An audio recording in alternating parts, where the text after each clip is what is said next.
आपको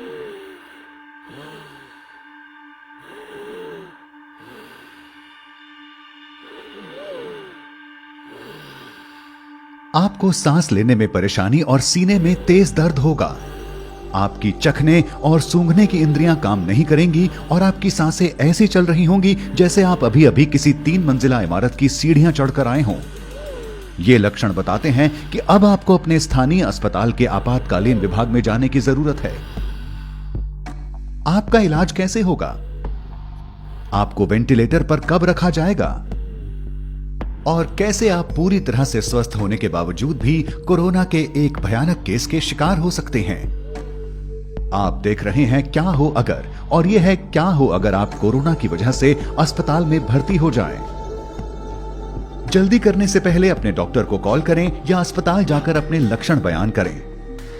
आपको ऐसा इसलिए कर लेना चाहिए क्योंकि यह भी हो सकता है कि आपके स्थानीय आपातकालीन विभाग में ज्यादा लोगों के लिए बेड की सुविधा ना हो और आपको दूसरे अस्पताल में ले जाए जाने की जरूरत हो सकती है।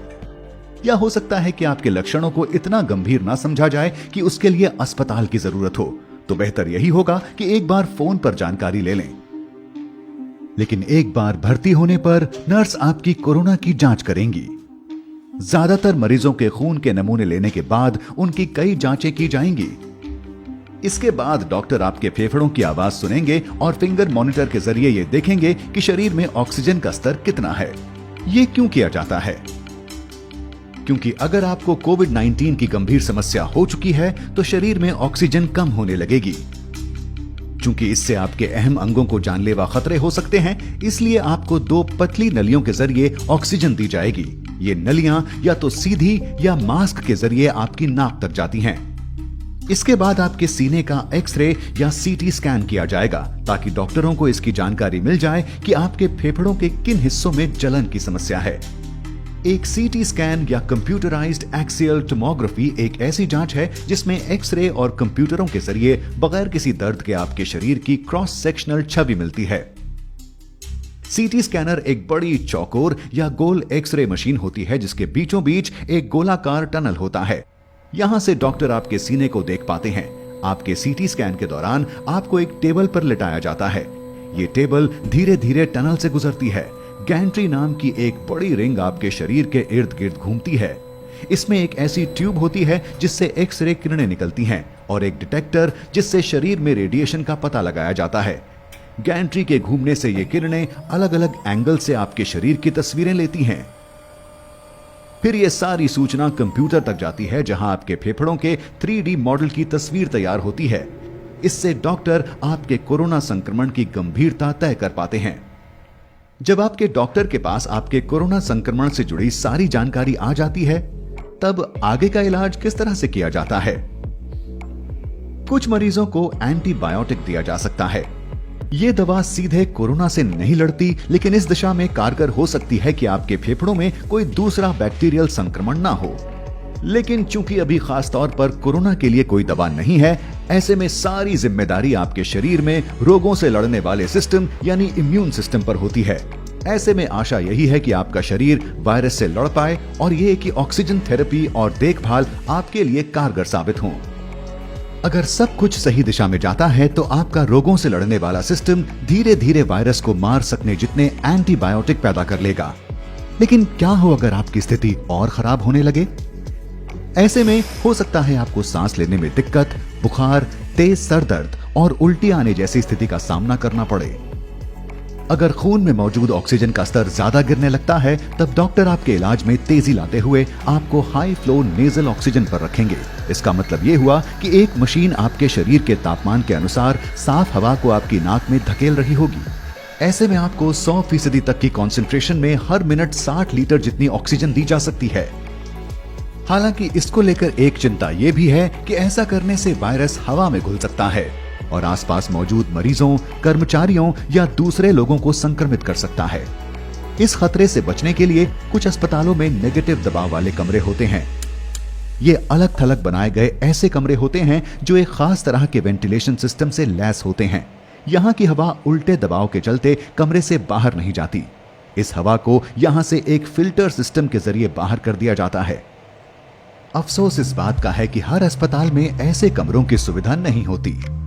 अगर हाई फ्लो नेजल ऑक्सीजन का तरीका काम नहीं करता, तब डॉक्टर आपकी जान बचाने की आखिरी कोशिश करते हुए आपको मैकेनिकल वेंटिलेशन पर रखेंगे। आपको आईवी के जरिए दवाइयां दी जाएंगी। मैकेनिकल वेंटिलेशन का पहला चरण एंडोट्रैकियल इंट्यूबेशन होता है। आपके सोने के बाद आपके डॉक्टर लैरिंगोस्कोप नाम के एक उपकरण का इस्तेमाल करेंगे। ये उपकरण एंडोट्रैकियल ट्यूब को उसकी सही जगह तक पहुंचाता है। डॉक्टर आपके सर को पीछे की ओर झुकाएंगे और लैरिंगोस्कोप को आपके मुंह के जरिए गले तक पहुंचाएंगे। यहां इस बात का खास ध्यान रखा जाता है कि ये आपके दांतों के संपर्क में ना आए। आपके डॉक्टर इसके बाद धीरे धीरे आपके एपिग्लॉटिस को उठाएंगे। यह आपके लैरिंग्स की रक्षा करने वाला हिस्सा होता है।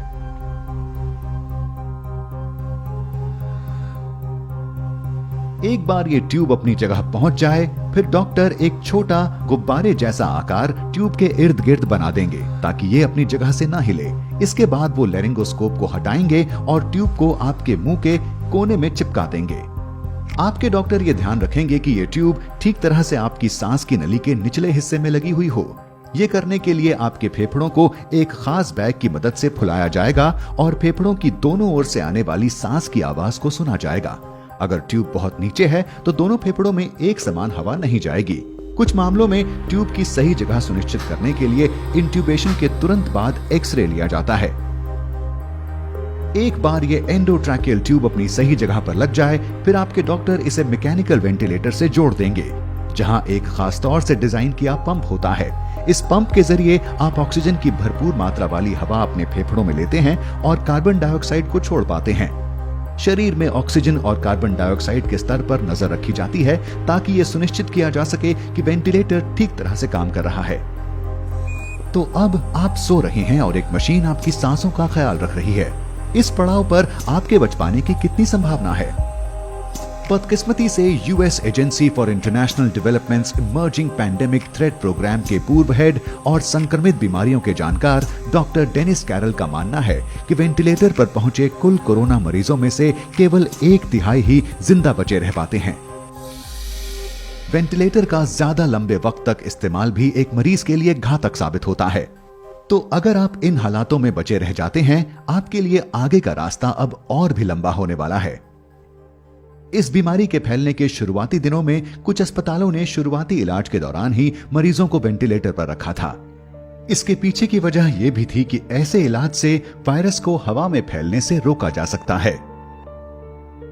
अब जब शोध के लिए कोरोना के कई मामले हमारे सामने हैं, स्वास्थ्य जानकारों की कोशिश है कि वो अलग अलग तरह की सांस संबंधी दिक्कतों के लिए दिशा निर्देश जारी कर पाएं और ये बता पाएं कि किन मामलों में वेंटिलेटर का इस्तेमाल किया जाना है। इनमें कुछ ऐसे निर्देश शामिल हैं, जैसे मरीज को पेट के बल लिटाना, इसे प्रोन पोजिशनिंग कहा जाता है। माना जा रहा है कि इससे फेफड़ों तक पहुंचने वाली ऑक्सीजन की मात्रा को बढ़ाया जा सकता है। तो ये सब जानने के बाद क्या वजह है कि ये वायरस कुछ लोगों में केवल एक छोटी सी बीमारी बनता है, लेकिन कुछ लोगों के स्वस्थ होने के बावजूद ये उनकी मौत की वजह तक बन जाता है? ऐसे मामलों के लिए ये कहा जा सकता है कि बड़ा नुकसान रोगों से लड़ने वाले सिस्टम के कमजोर होने से होता है, न कि खुद वायरस से।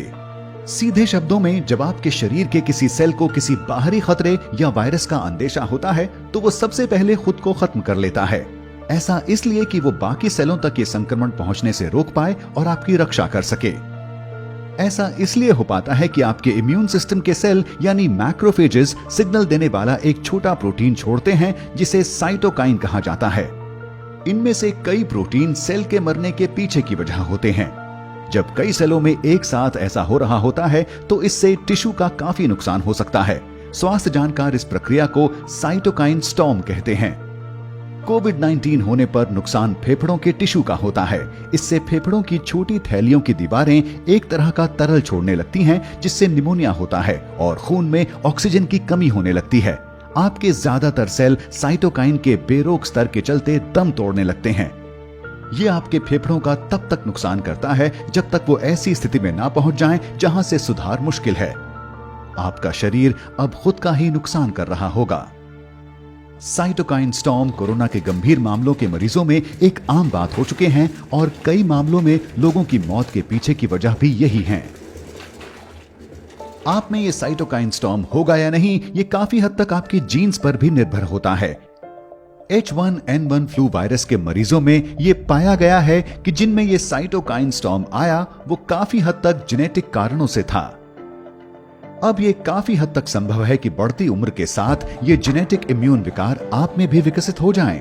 लेकिन ऐसी भी संभावना है कि आपके जीन्स में पहले से ही कुछ ऐसा हो जिससे आप कोरोना वायरस से संक्रमित होकर तुरंत साइटोकाइन स्टॉर्म की समस्या से घिर जाएं। यहाँ ये समझना जरूरी है कि साइटोकाइन स्टॉर्म की पूरी तस्वीर अभी हमारे सामने नहीं है और स्वास्थ्य समुदाय को इस बीमारी के सारे पड़ावों को समझने में अभी लंबा वक्त लगेगा। कई जानकारियों की दूसरे संस्थानों के जरिए पुष्टि होना अभी बाकी है। लेकिन अच्छी बात यह है कि दूसरी बीमारियों में काम आने वाले ऐसे तरीकों पर शोध जारी है जो साइटोकाइन स्टॉर्म को रोक सकें और कोरोना से लड़ सकें। साथ ही नए तरीकों की खोज की दिशा में भी लगातार काम किया जा रहा है। मौजूदा वक्त में ऐसी सैकड़ों दवाइयों पर खोज जारी है जो कोरोना से लड़ाई में काम आ सकती हैं। तो अगर आप इतने खुशकिस्मत हैं कि इस सब के बाद भी बचे रह सकें, तब आपको वेंटिलेटर से छुट्टी मिल सकती है। आपको शायद बहुत ज्यादा थकान महसूस हो, लेकिन अब आपको अस्पताल के आम वार्ड में रखा जाएगा।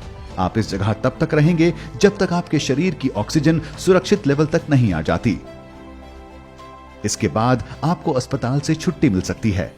आप घर जा सकते हैं और अपने परिवार और दोस्तों के बीच वापसी कर सकते हैं। मैं आशा करता हूं कि कोरोना की वजह से अस्पताल जाने पर आप ये समझ चुके होंगे कि क्यों हमें सावधान रहने की जरूरत है। कोरोना न केवल लोगों के स्वास्थ्य पर असर डाल रहा है, बल्कि यह हमारे जीवन के हर पहलू पर भारी पड़ रहा है। ऐसे में अगर अर्थव्यवस्था पूरी तरह से डगमगा जाती है, तब आप क्या करेंगे? जानने के लिए बने रहें क्या हो अगर के साथ।